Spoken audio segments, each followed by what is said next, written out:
يسعد مساكم جميعا. اليوم 10 رمضان وأنا ما زلت أطبخ شوربة، لكن أنا مو متأخرة، أنا طاقة الطبلون بالتأخير، بس شوربتي سريعة وما تاخذ وقت أبدا. شويات وأكون معاكم.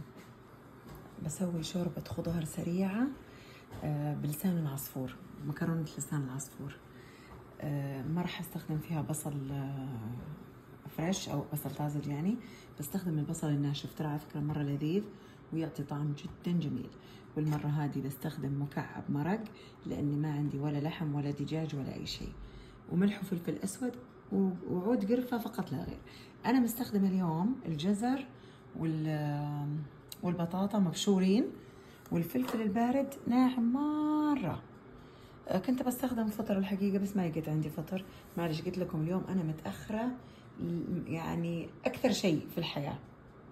ترى هي الشوربة دي ما تاخذ وقت أبدا، بس تاخذ وقت في التقطيع، فأنا كنت مشغولة بشيء يعني ثاني مرة، لذلك خليت العاملة عندي تقطع لي الخضار، فكان سريعة جدا حتكون الشوربة. حتشوفوا الحين 5 دقائق وأخلصها. أول خطوة طبعا هي حمس لسان العصفور. بحط مع لسان العصفور الحين عود القرفة وأحمسهم مع بعض إلين يشقر لسان العصفور. أضيف البصل والخضار مع بعض، ما يحتاج أبدا وقت، لأن أصلا بينحرق البصل لو طولنا عليه. شوفوا لسان العصفور وصل للون اللي أنا أبغاه، حلو جميل هذا اللون. أضيف الحين البصل والملح والفلفل والمكعب المرق والخضار كلها مع بعض. برجع لكم بالخطوة اللي بعدها، بس بسرعة بنشتغل بسرعة علشان ما ينحرق معانا البصل. خلاص الحين حمست كل شيء مع بعض زي ما انتم شايفين. ولا ما موجود المويه، يعني زي ما قلت لكم سريعة جدا، كل شيء مع بعض. طبعا تقدروا تضيفوا البهارات اللي تبغونها، لكن صدقوني ما تحتاج. ارجع واقول لكم دائما كل شيء له نكهته، ما تحتاج ابدا. وطبعا المويه لازم تكون زياده، لان البطاطا بتشرب من السوائل، واللسان العصفور بيحتاج كمان الى سوائل، لذلك محتاج الى مويه. انا بحط مويه زياده واخليها تغلي فتره حلوه على النار، يعني 10 دقائق كده، ونشوف بعدها.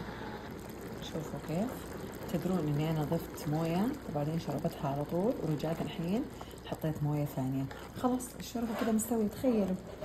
تخيلوا السرعه اللي استوت فيها الشوربه، مره سريعه لانها مبشوره الخضار، ما تحتاج وقت ابدا. اللي ياخذ وقت هو بس بشر الخضار.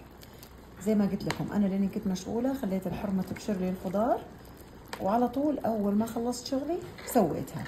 ما تاخذ شيء، هي شوربه خفيفه جدا جدا. طبعا ممكن نضيف لها دجاج تطلع لذيذه، بس اني ما مداني اليوم حتى يعني اقطع دجاج واضيف لها.